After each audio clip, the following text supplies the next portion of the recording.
Hello you guys. I have missed you guys. I have been preoccupied with school. Exam week is coming up, but it's November.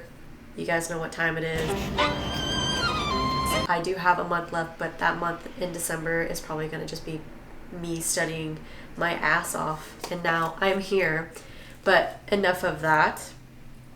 I have a vlog that I will explain more details in, and I will try my best to edit that as soon as possible, but you guys aren't here for that. What you guys are here for is the insanity of what I put myself through each and every single year, which is a goal I came up with when I wasn't going to college, when I had freshly graduated outside of high school and wanted to continue learning, reading, experiencing different perspectives and insight from various authors and writers, poets, and that is to read a certain number of books each year.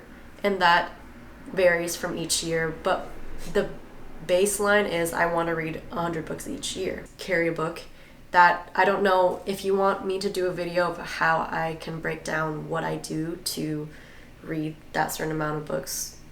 Please comment. I feel very guilty because I trust me, I'm not abandoning my YouTube channel or anything like that. This is just a fun thing for me to do. Genuinely, I miss talking.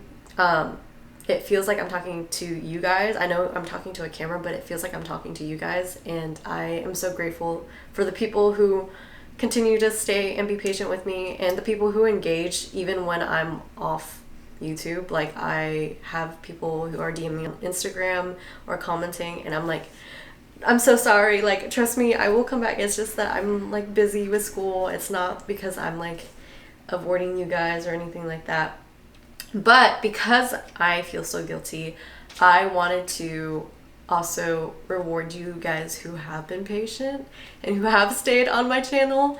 I am going to talk more about it later on in the video, but I will be giving my favorite book of this year. I want to start a tradition where each year I will give us like one of my favorite people, one of my subscribers, my #1 book. The details I will explain later and also in the description, but I would like to share the love of my #1 book each year to different people to like basically enjoy it with me, or maybe not enjoy it. It's okay if you don't enjoy it. There's always little libraries, there's half-price books, or you can give it to a friend, give it to anyone. It's yours to keep.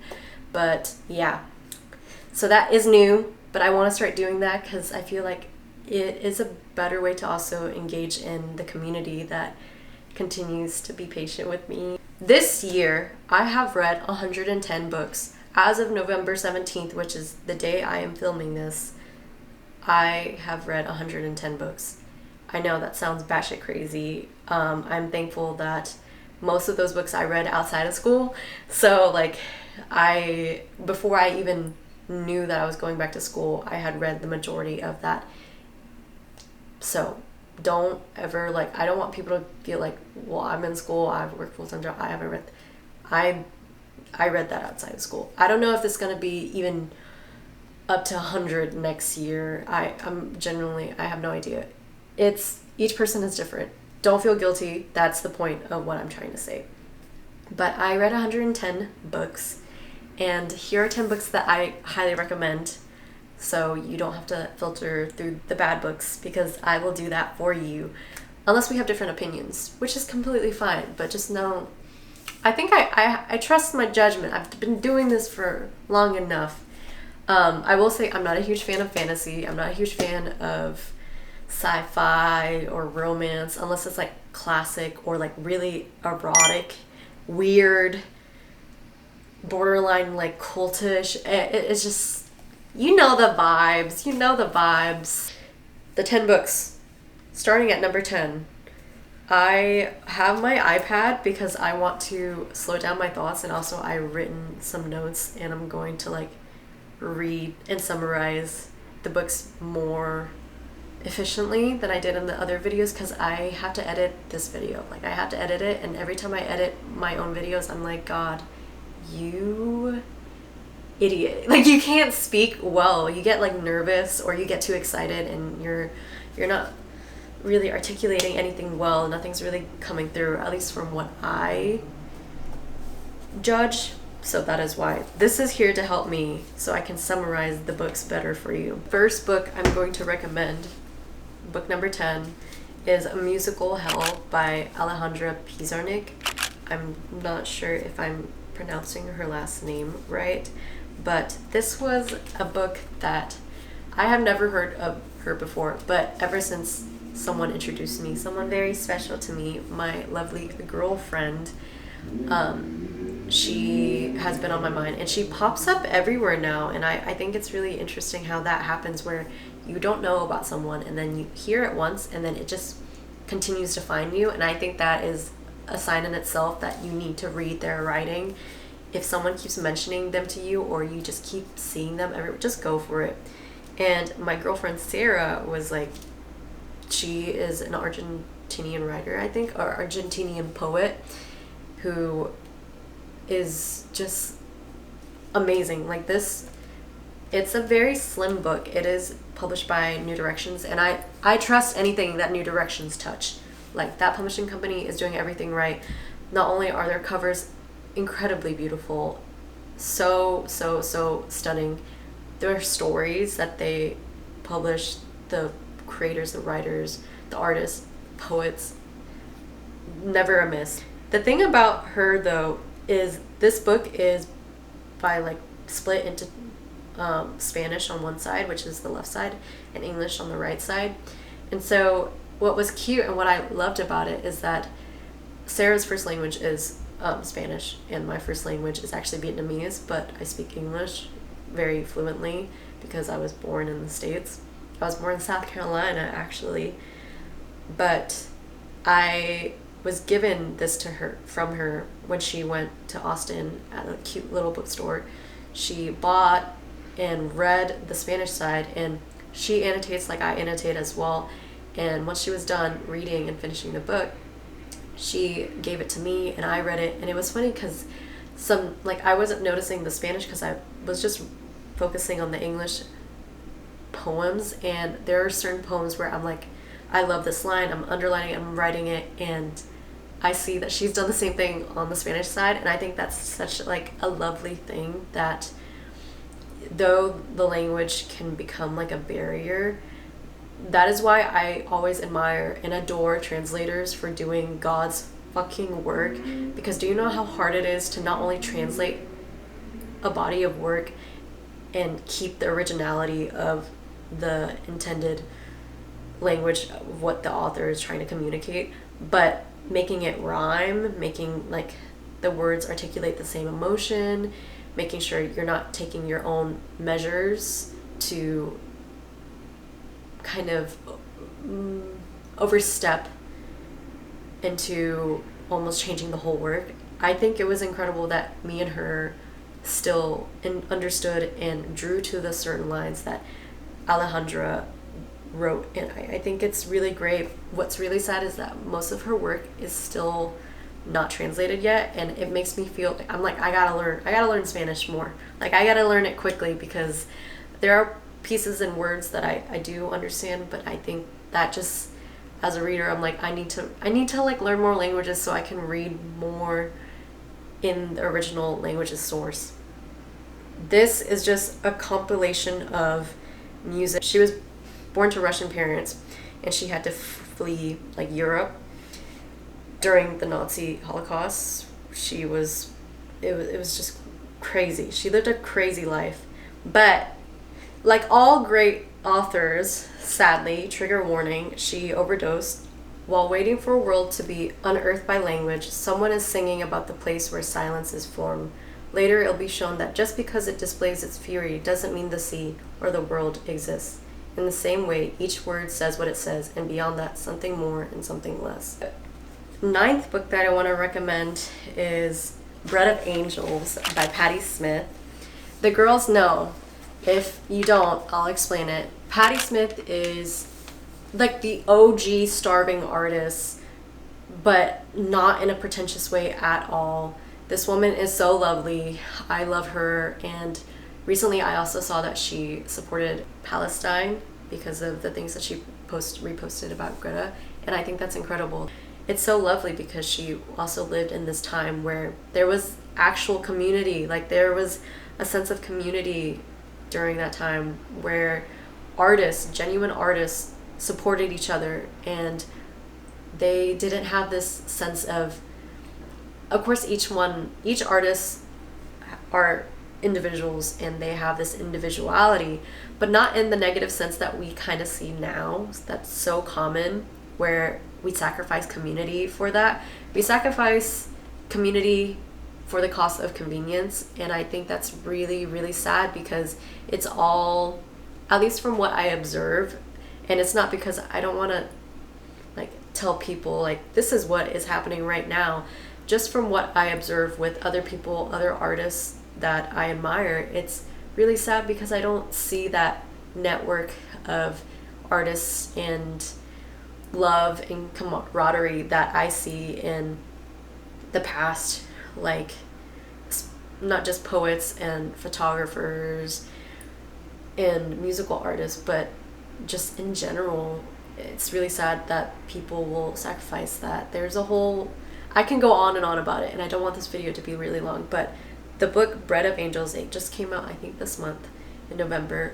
It is a retelling of her childhood memories growing up, and I was surprised to hear that she was a Jehovah's Witness. Like, you learn that, and it's really interesting because as I read it, I couldn't help but think of James Joyce's Portrait of a Young Artist, and that book changed my life. That is one of the books that I hold, like, it is my holy Bible. Was this saint of a person, this religious person living through this time in my life, and reading that, I was like, I know that I have to write. I know I have to create.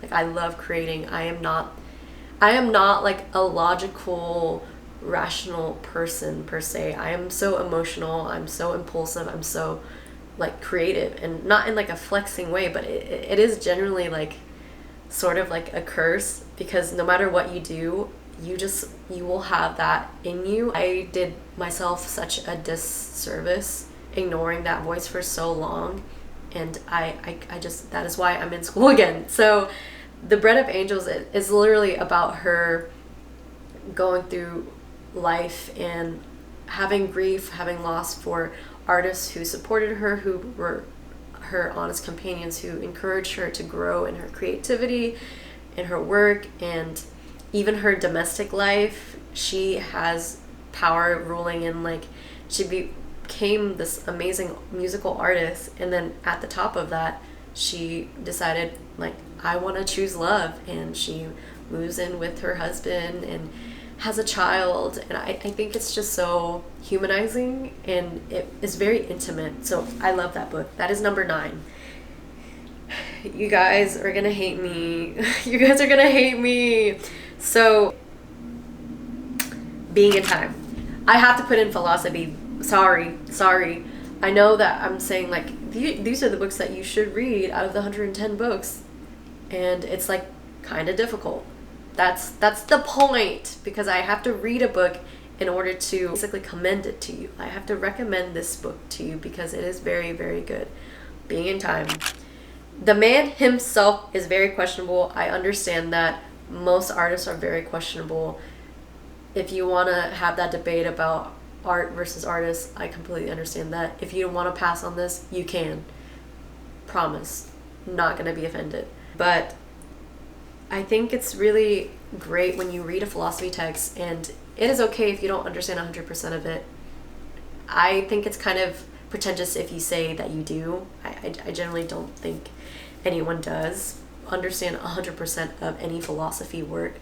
Maybe like 80, maybe like 90, maybe even 95, but it's just too, like, it's like putting a balloon, like a big inflatable balloon, into this small, like, I wrote the most important philosophy work of the 20th century, and you can see the influences still today. People always like talk about Being in Time. They reference it in their words. At least artists or writers that I highly adore do, the main focus that he talks about is on being, which you see the correlation with a lot of philosophers, like being in nothingness with Jean-Paul Sartre. Does it mean to be a being? I think is really important nowadays, because you kind of just live through it, but you don't really stop to meditate and reflect on what a being is in form and not just action. It's hardcore philosophy, by the way. It's not easy, but it is. If you want to challenge yourself, please do. If you want to some point in your life challenge yourself, try it. It's a book. What I wrote is, it's a book about many banalities of the average human life, and thus about the many hidden profundities of average human life. So you can appreciate what he talks about when you read what Heidegger says about the human condition, and you will never look at life the same again. Like, you just, not just life, but time, the world, concern for people, language, reality, and death. Yeah, I loved it. But that is my 8th book, Being in Time. 7th book is going to be Habit of Being by Flannery O'Connor. When I say this, that woman is incredible. I am a Southern girl just like her. And the way she writes, I am not a Christian or a person of faith at all when it comes to traditional faith, traditional religious faith, or like organized religion. I have faith, just not organized religion definition of faith. Has amazing literary influences, and y'all ask me, how do I choose the next person I want to read? I read my favorite author's favorite authors. That is just how it works. And then I read her favorite author's favorite authors' favorite authors. It's just like a line. It's just a whole amalgamation of everything. That's how I get it. Or I source the notes. Like, I go to the notes and I see what they took the ideas from, etc., etc. I do that with my philosophy as well. I don't go into thin air. But sometimes I will just go to Half Price and I'll see a book that sounds interesting or looks interesting or I've heard of vaguely. And if it piques my interest, I'm going to pick it up. Most of the time, though, I read the book, see if they are influenced by someone, read them, then read them, then read them. It goes on. But this is just a collection of her writings and letters, and I think it's really great because she also talks about one of my favorite philosophers ever, Simone Weil, who is a female philosopher, and she was probably the closest agnostic Christian philosopher I have ever experienced. She is not a Christian in herself, Simone Weil, but she accepts Catholicism as like the closest religion that is like to the truth. I may or may not agree with that. I can't help but to admire her devotion and her curiosity. And Simone Weil had like a very awful, like hard, difficult life, but this woman is just, she had so much endurance, and I think that is something that resonates with me through her writings. And it's funny because she influences Flannery O'Connor, and Flannery O'Connor loves her. I'm like, I love Southern Gothic writers like William Faulkner, Flannery O'Connor. I can't help but to have a sweet spot for them because I am just a Southern girl. I will say humor I love, and she is a little self-deprecating. I think that's what I found a little more relatable through her. The next book I want to talk about is, since I'm just talking about Flannery O'Connor, I'm just going to go ahead and talk about her. Simone Weil, Gravity and Grace. Gravity and Grace I do not currently have right now. It was actually bought by my girlfriend. She knew, I mentioned to her that I've always wanted to read more of Simone Weil, and so she bought it. You read it and you're just like, you develop this soft spot for her because God, she is like the most optimistic philosopher, and not in like, it will get better, but hope is like the only thing. It has to get better. Like you have to choose for it to get better. And I think that's why I can't help to like, it's just like I love her. I love writings that are so real and like you just grow to love humans more. I'm not saying that like, oh my god, I want to smack a bitch every time I walk outside. I want to like fucking like pow pow them, but I don't.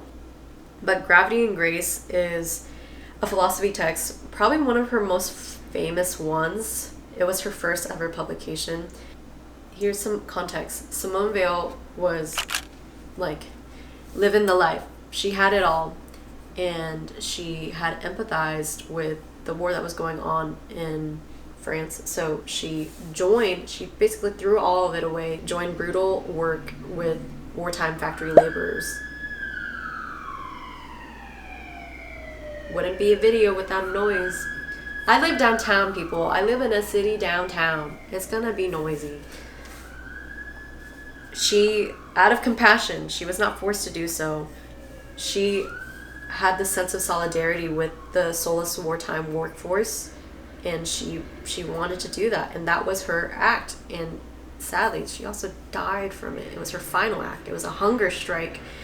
So she talks about a lot of the ways that she endured. Of all the fundamental forces, perhaps people are most familiar with gravity, not just because we study it a lot in school, but also because it is the most intuitive one. You cannot be a creature of this universe and not know the heaviness of gravity. And with millions of years of evolution working towards familiarizing us with its effects, it is now embedded in our very consciousness. Wells's writing evokes a similar, immediate, intuitive understanding. You're instantly drawn to it. There is a compassion and honesty within it that is a truly long, intense force to be reckoned with. It is amazing, literally. We're trying to fight the descent. We catalyze the descent, trying to like alternate it. It doesn't produce equilibrium, basically. It just doesn't. It's not found through high or low or fighting either. It's a state, stable and unstable, that liberates us from gravity. And Simone, she does that gracefully and against gravity. So I hope that makes sense. I know Susan Sontag did a joke about her. I don't know when or where, but that's another thing. The next book, Pere Goriot and Eugenie Grandet. This is a Balzac book. It is a Balzac book. It is incredible, though. I have to admit it. I'm one of those fucking annoying ass freaks.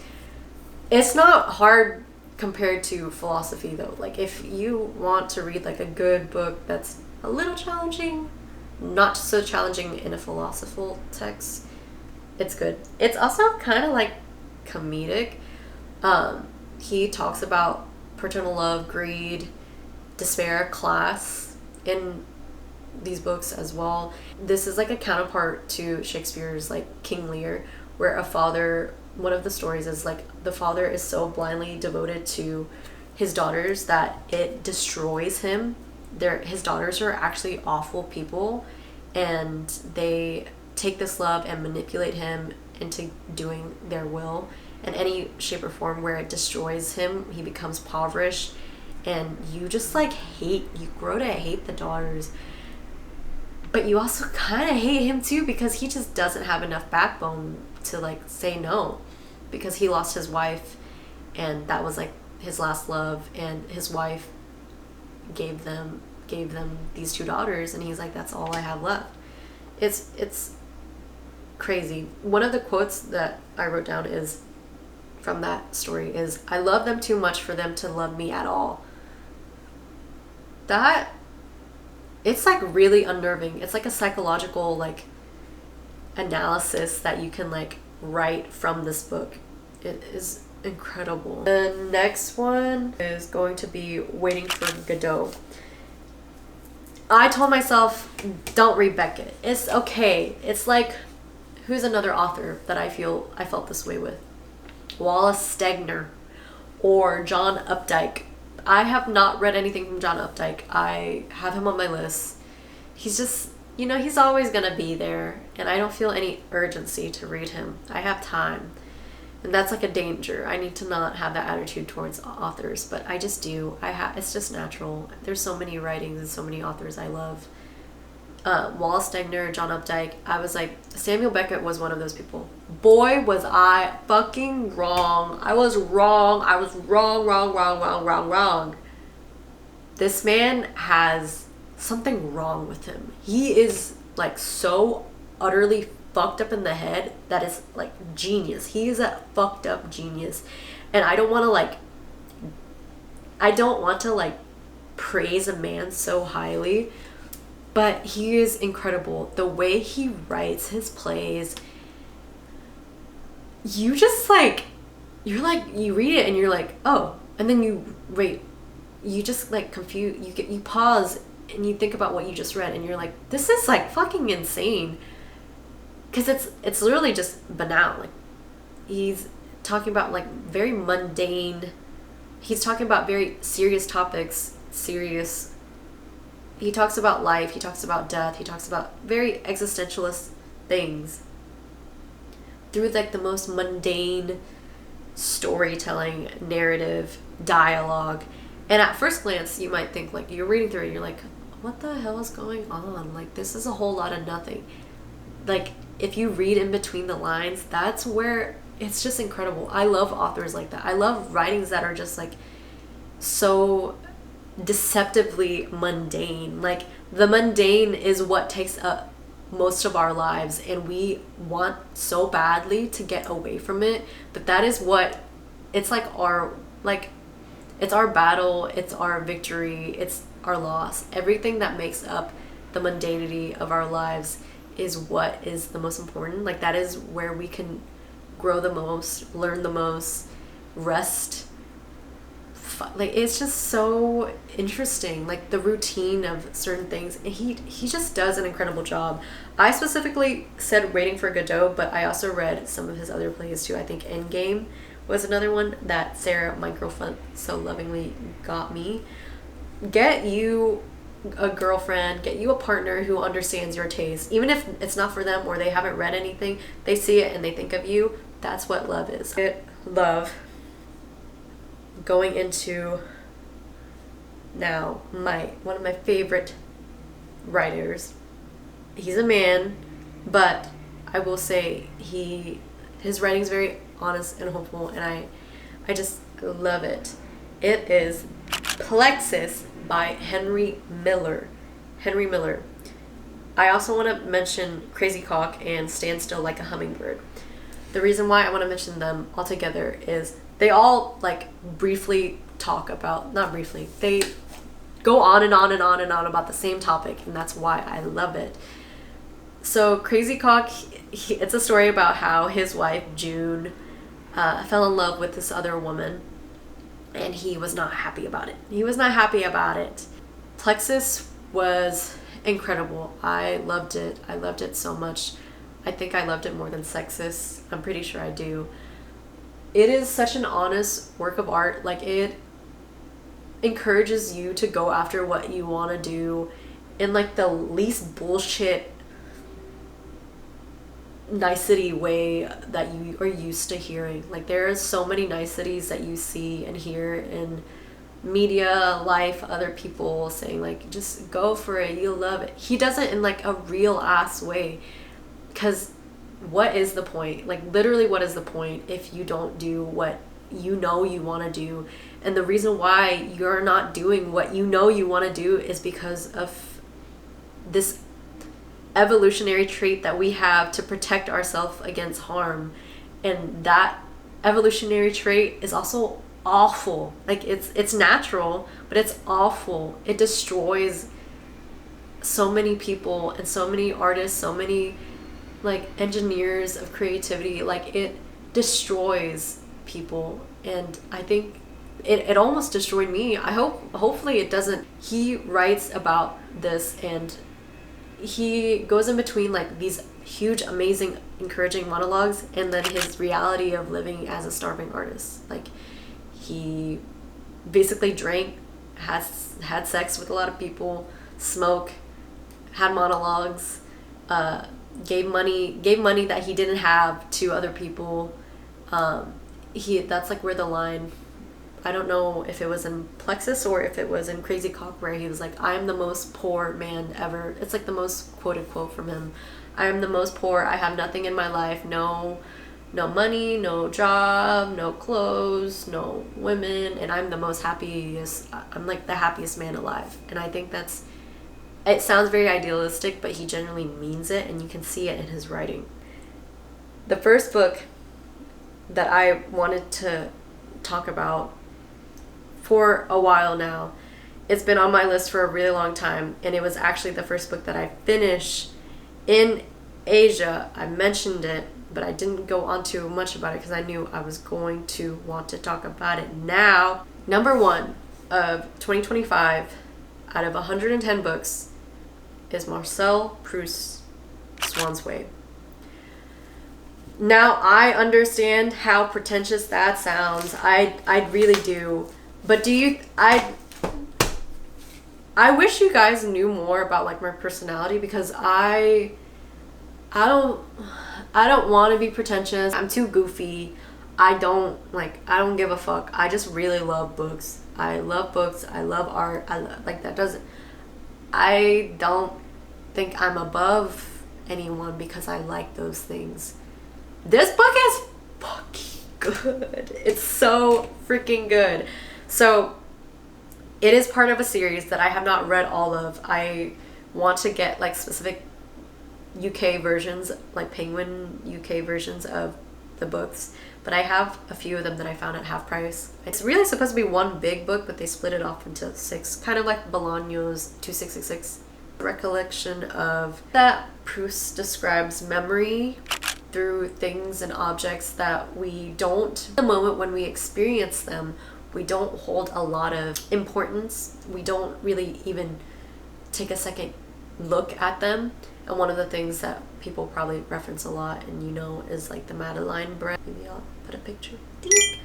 It made him think about his aunt, and then it recalled a bunch of things that he remembered. And that was just, he's having like this whole vision, this whole cinematic film memory thought process going on.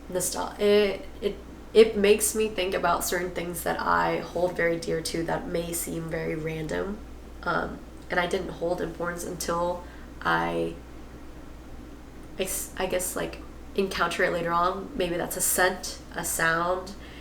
I know that there's a specific scent that every time I smell it, I think of high school, because I used to wear it a lot, is like the Marc Jacobs, not the Daisies scent, which I did have, but it's like the other one. It's like light purple. If I find it, I can put it.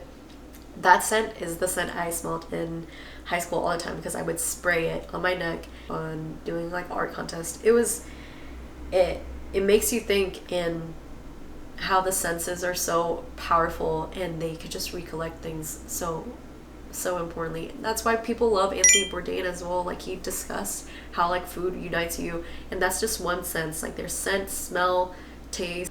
You can see that reality takes shape in memories. Like, I want you guys to read this, if anything, before you die.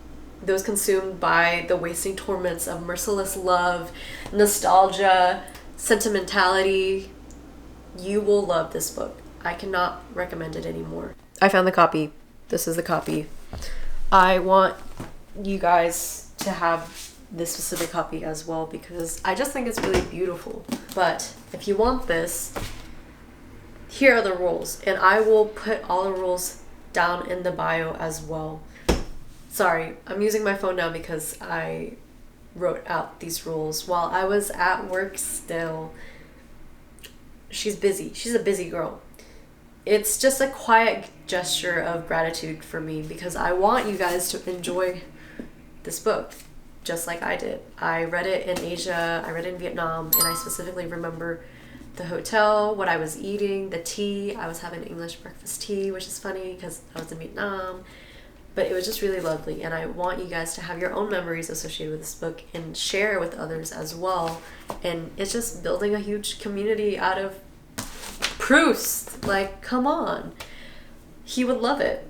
But the rules are, if you want to enter and win a copy of this book, I want to more in the future give away more things, because I feel like that is a way to like form a community and share the things I love with you guys, and not just talk about it, but like generally physically share it with you. Follow my Instagram, which is @_AlaniChew, and my YouTube. You have to be subscribed to my YouTube and follow me on Instagram so I can contact you. Like the post on Instagram that I'm going to have right here, and like this video, and then leave a comment down on this YouTube video about something that has been resonating with you, whether that's a book, a film, a show, or maybe just an act, like something that happened in your life. It doesn't have to be super personal, whatever you're comfortable with, again. But if you want a double entry, please share to your story for an extra one, and then I will DM you. But I can't DM you if I don't know your username, your Instagram username, or if you're even subscribed to my YouTube. I have to find a way to message you. So please, if you want the book, again, read the rules in the bio, tag a friend if you even want another entry. You get the deal. And I will see you soon for my Christmas vlog with a new family member, and it's gonna be a long one, so I haven't forgotten you guys, and I'm so thankful that you guys haven't forgotten me. But yeah, I'm going to take a shower now, take my contacts out, slip into something more comfortable, and slumber, because I do have a class tomorrow. But again, I am so grateful that you guys are here. Thank you. And I will see you soon.